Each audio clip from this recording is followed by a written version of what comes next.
So I'm Miranda, I'm CEO of Complex Chronic Illness Support. I've been CEO now for about 5 years. We have been around in the Bay of Plenty since 1981, so about 43 years now. We are the longest ME CFS support group in the world that we're aware of. We provide services for people with myalgic encephalomyelitis, or also known as chronic fatigue syndrome, depending on whether you come from the United States or from England. They kind of got merged a wee bit. We also provide services for those with fibromyalgia. So myalgic encephalomyelitis and fibromyalgia are very similar, but one is more fatigue-based and one is more pain-based. And then we also provide services for post-viral syndromes. And one of those you'll be most probably common with is long COVID. So long COVID, unfortunately, we have over 100,000 people in New Zealand now with long COVID. It is a post-viral syndrome, and there is 3 types of long COVID. There is long COVID which has just COVID type symptoms, so we're talking organ damage. So we've got lungs and liver and that sort of thing. We also have the ME-based, which is the fatigue-based symptomology, and then there's also one that has a bit of both. That, however, is, so long COVID comes from post-viral COVID. So you actually have to have had the infection of COVID. Then there is another base. When a person gets ME, there's different types of ways they can get ME. So the most common is obviously post-viral, but the other way is from environmental factors such as vaccines. So we also have a portion of the community, about 1%, who got the COVID vaccine, who now have myalgic encephalomyelitis. So when you're thinking about long COVID, and there's this whole negative COVID thing, and I get that, it was a hard time, you know, we've got this collective trauma that we all face from our own perspectives. But as an agency, we now are picking up because the government's decided, no more, they are not supporting it. And what they had put in place wasn't really working anyway. So we now are looking after about 100, well, in New Zealand there's 100,000 with long COVID. 90% of those will recover within 1 year. But then the other 10% will go on to have more of the myalgic encephalomyelitis with long COVID, and there is no cure. With ME, they have a sliding scale, which we're all probably familiar with disabilities. You don't know from one day to the next what you're going to be like. Very hard to make plans for jobs, family, and one of the main contributions of a person getting ME is they push through. So you probably know the term Tapanui flu or yuppie flu back in the day. All of those are a type of ME. But when it is around a particular place, if it is like COVID, there were just so many all at once, it gets given its own name, but it falls under the myalgic encephalomyelitis post-viral syndrome label. So the sorts of services that we provide are one-to-one support. So in this area, we support about 180 people in their whānau. Nationally, we support around 800 families. And we do, so that's that one-to-one support where we're helping them come to terms with their condition, because for many of them they just got the flu, or they got glandular fever or something like that, and then they just never recovered. So probably a simplistic way of looking at it is they got the virus, they came right from the virus, they healed, they recovered, but then their immune system, so when you get sick, your immune system goes up and fights. However, if your immune system doesn't do what it's supposed to do, and that's dropped down to base levels, then it sits up in this fight-flight mode, and it stays there permanently. So these people, their bodies essentially are fighting something that no longer exists. So that's fighting the virus that isn't there. And you know, when you get sick, your body kind of goes, oh, I need to go to bed, I need to sleep, it stays in this state of hibernation permanently. So like I said before, we've got people that are on the spectrum. Some days they're good, they can do their daily things, and some days about 20% of 20% of all of them are so severe they don't leave their house. 5% don't ever leave their beds, sometimes permanently. One of the well-known ones of that would be Florence Nightingale.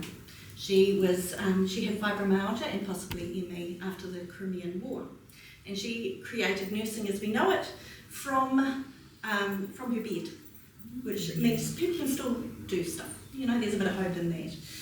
But yeah, so there's a sliding scale. 70% of those with ME don't. They can't hold down a job. Many of them are struggling mums. One of the main things that's caused it is they push through. That whole soldier on with cold rule thing, that's one of the biggest contributors. So one of the things I really want to push home, if you get COVID, go to bed and stay there. Try and let your body do what it needs to do and relax and rest so that your immune system doesn't get out of whack. That would be the biggest contributor for the 6 weeks post getting COVID. That's the time you need to rest. It doesn't mean you have to go to bed for the entire 6 weeks. Go to bed for 6 days or so, but then, for this following 6 weeks, take it easy. Don't run that marathon. Don't push yourself hard at work, that sort of thing. Because that was the one thing that really clicks people over into this long COVID. Their body just does not recover. So we provide the one-to-one support with education for that sort of thing. We do support for the whānau, educating, because when someone gets sick and it doesn't look like they're sick, we all know it. You don't look like you've got a disability, but you've got this disability. Family don't always understand. Work definitely doesn't understand. If you've used all your sick leave and you are still not well after 3 months, that's it, your job's gone. So no financial security. Often they're losing their homes. So we work with MSD, we work with housing trusts. We work with doctors who don't always understand it either. So there's all these areas that we do advocacy around. We provide social support, so and social groups, because we all know that one of the first things to go when you're unwell is connections, those social connections that actually make us who we are and make our lives really meaningful. So we do social connections, we do educational meetings once a month, we do advocacy. We do education within the hospital systems and at GPs. We go into schools. It's it's pretty big job, but it's really rewarding. Let me just see if I've missed anything. No, that's about it. Yeah. Does anyone have any questions? No. Is the amount of cases of ME or CFS, have you seen them come on the rise? Yes. Yeah. Yes, unfortunately, quite substantially. Although we've also got that divide of people getting diagnosed. So they find it very difficult to get a diagnosis because there is no medical test that can prove it. Yeah. It's by elimination. And one of the other things with people with ME, they try everything. So they'll try the latest fads, they'll try all the supplements, they'll try anything because they no longer want to be sick.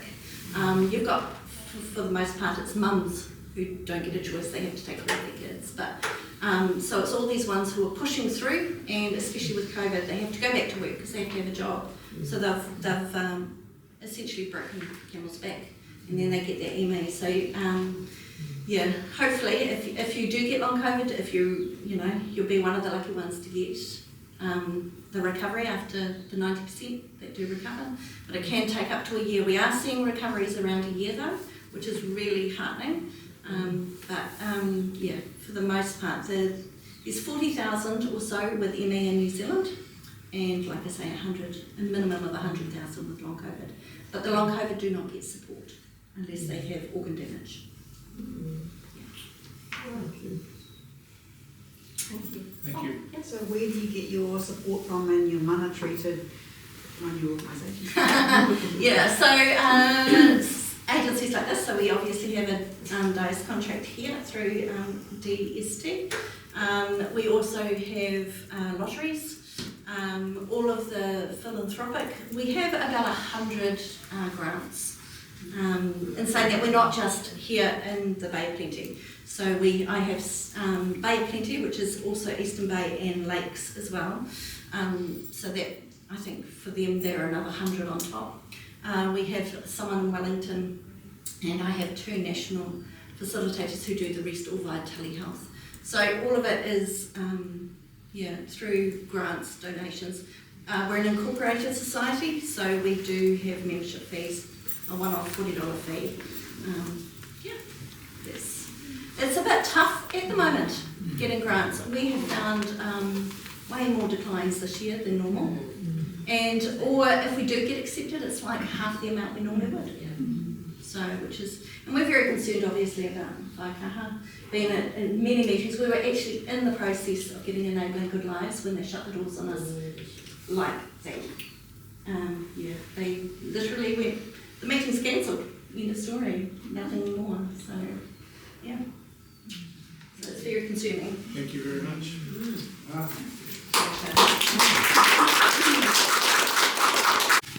Right, next we have a new board member, Mr. Janet Dalshaw from IHC Tawana. Welcome. Thank you. Hi everybody. I'm Janet Derbyshire. I'm the chair of IHC Tawana Association. This is my 5th year as chair, so actually I have to hand the reins over at the end of the year to somebody else, but I'll still be involved, of course. I'll tell you a little bit about the organisation, although most of you will know about IHC because it's the oldest disability organisation in New Zealand, and it's celebrating its 75th year this year.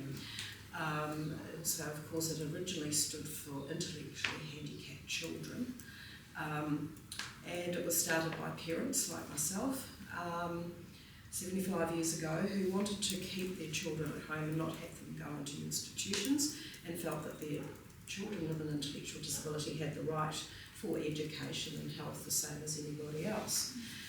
So of course the organisation has grown like topsy over the years, and most people still associate, on the periphery, associate IHC with day-based services for the most part. But the organisation now is really quite huge, and it's called the IHC Group. It still remains as a charitable trust, and I'll get to that in a minute, but where the service provision part comes, the day basis, that's a separate part. There is now a separate part called Accessible Properties, who you probably have all heard of, because they had so many residential properties around New Zealand, ended up being consolidated and becoming a separate financial arm of the organisation. Where I fall into it with the association, we're volunteers. I think there's 26 associations around New Zealand. It varies because it depends on people stepping up and having the time, and in this day and age it's not as easy. Most families, you've got both partners working, that kind of thing. And a lot of the associations around the country, some of them are ageing members who are very much tied into their day services or their residential support. Sorry, that was the other arm, I forgot to mention, residential support. So what we do as a committee in Tauranga, we've got a revitalised committee. It went into recession and I got it going again just over 5 years ago. And we've got our committee, there's about 10 of us. We've got 2 self-advocates on the committee, Hayley is one. The rest of all mothers, it just always seems to be the mums that, and the age ranges of our kids goes from my son, who's now 35, Peter and his wife used to look after my boy when he was a baby, a long time ago in Wellington, right down to ones that are still at school, and the disabilities our kids have range, but predominantly Down syndrome, and we keep on saying we've got to get a bit of diversity into our committee, None of our guys use ID services for day services, and none of our guys are in residential, except for one who is in residential accommodation, I think with Silk or Connexu, one of the two, I can't remember. So we're not attached to ID services, so I'm just kind of making that really clear, because we're quite a separate thing. We're kind of like the parents back in the day. We get the charitable funding, we get an allocation from head office of charitable funding, and our mandate is to do things, support people, our people, to be in the community. So it's for our people with an intellectual disability first and foremost, and then the families and the people that care for our guys. So what we have, COVID has mucked us up a little bit, quite obviously. We had 2 years where it really impacted on our ability to have information evenings and things like that, because parents are always wanting to know legal information or wanting to know about various other organisations, that they can access, like Sailability and Special Olympics and all the various other parent-to-parent, all the different other things that are in the community. So we've been a bit stymied with that. We try to do a lot of family events for the different age groups, for the Litleys and for the older ones. And that's really good at getting families together and getting families talking to each other. And funny enough, we've used this venue here twice before COVID for our Christmas party with Santa and all of the rest of it, which has been lovely. We've been unsuccessful the last 2 years to have Christmas parties. We started having an annual IHC ball last year. We had 240 people attend. That's all people with an intellectual disability, but with their essential support person, if that was required. Obviously there are different ones in the community that don't have to have their support person with them and can get themselves to the thing, but that was a terrific event, and we will be doing that at the end of September. We regularly hold movies in the school holidays. We do one session in 1 week and one session in the second week. We do the littles and then we do the bigs, because the older ones, the ones at 18 and over, whoever's left school, they don't actually want to hang out with the little kids, but we still will be, the movie choice still remains quite PG. So sometimes we will get the younger families wanting to come, and we have to say, no, sorry, this is for our older demographic, even though, sometimes we'll double on the movies both weeks. And we use a local, the Lux Movie Theatre down at Papamoa, because they've been really supportive of us. They have a 35-seater, and so we can fill it up with all littleies, and of course if we've got wee autistic ones that are runners or whatever, and there's noise and God knows what, but no one cares. And for different comments I've had from different mums, one family, three or four kids, 2 of them were all over the place. So it was the first time she'd ever been able to take her kids to the movies, because you can imagine it would be an absolute nightmare in a general showing.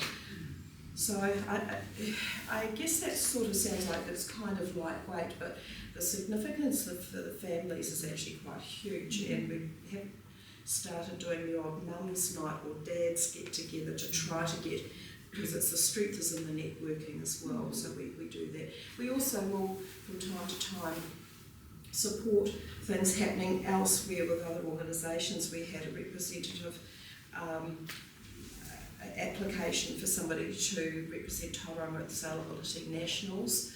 It was a couple of years ago, and it was quite an achievement for this person with an intellectual disability to be actually competing at the Nationals representing Tauranga, because of course sailability is not just intellectual disability, it's it's a mixture. So we were able to support him and give funding, so help him with his transport and all of that.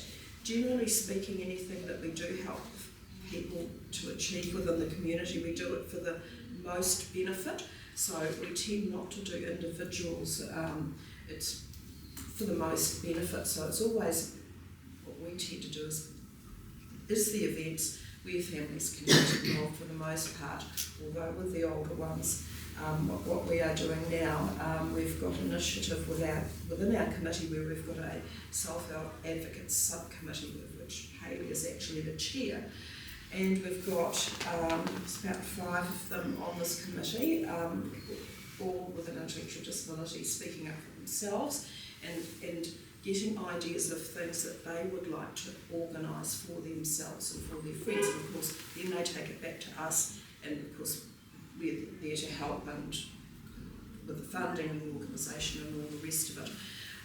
And then that will lead to, well, who knows what that will lead to. But so it's just another thing that we've been able to do. I think that's about it.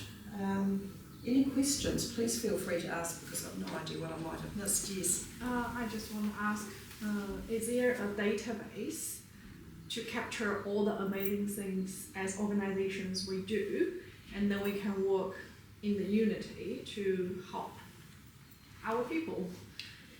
Yeah, well, that's why we've just joined the DST, because we were finding, it was that expo last year, Paula, and it was just one of our committee members happened to be at one of the schools that had a group there, and she had said to us, oh, we're going to this expo, and we had no idea.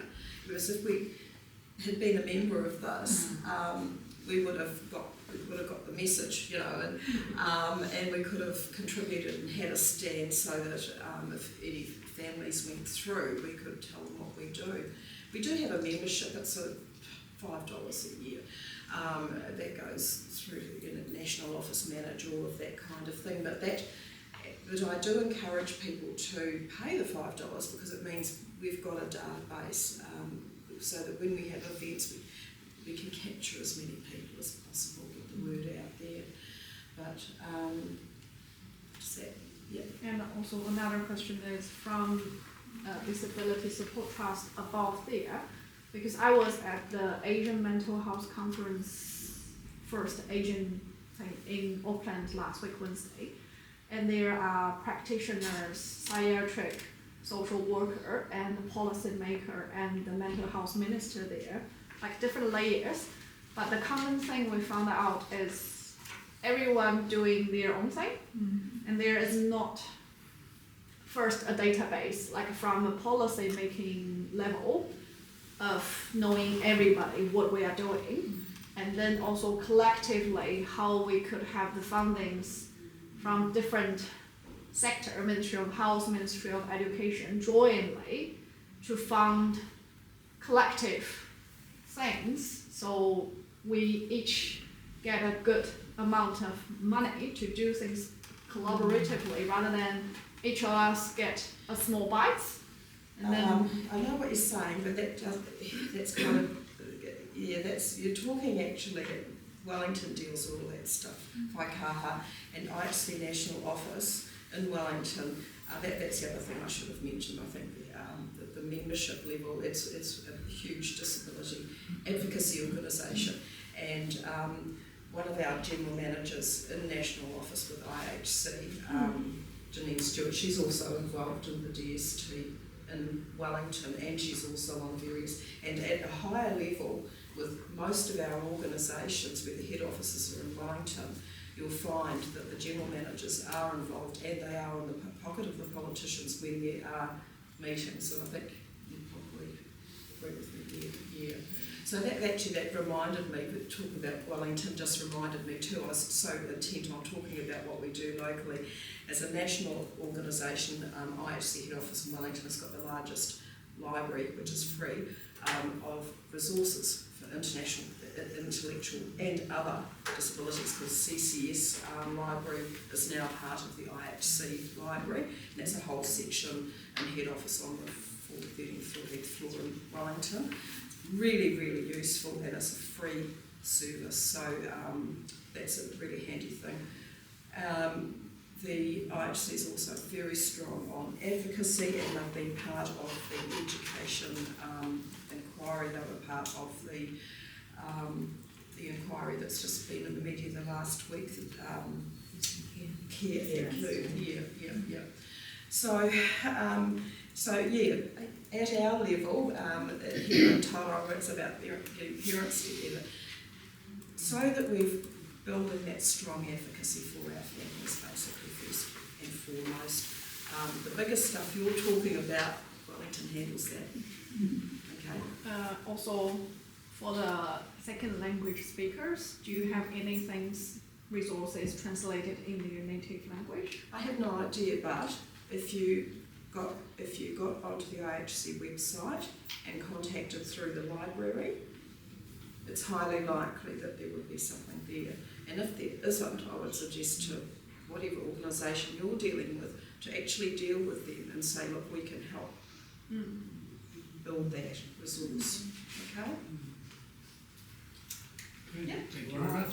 Thank you. Okay, any other comments or